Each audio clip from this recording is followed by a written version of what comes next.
আরে এ তো খুব খারাপ হয়ে গেল, আমাদের বতককে বিড়াল ছাদের উপর উঠিয়ে নিয়ে গেল। আরে আমার এত উঁচুতে উঠতে ভয় করছে। হাট! এখন যদি বলে ছাদের উপরে চুল্লু আছে গিয়ে খেয়ে এসো তাহলে আর ভয় করবে না। ড্যানি, দারু রেডি কর।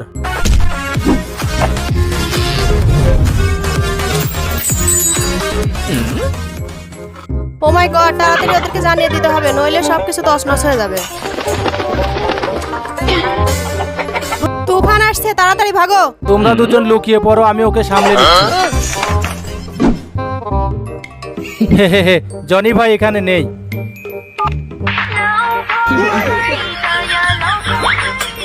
আপনি যে নাম্বারে ফোন করেছেন ওই বেয়াদব ফোন ফেলে দিয়েছে, যেন আপনি দ্বিতীয়বার ফোন না করেন। ড্যানি, পালা ওখান থেকে আর পুরনো আড্ডাখানায় চলে আয়।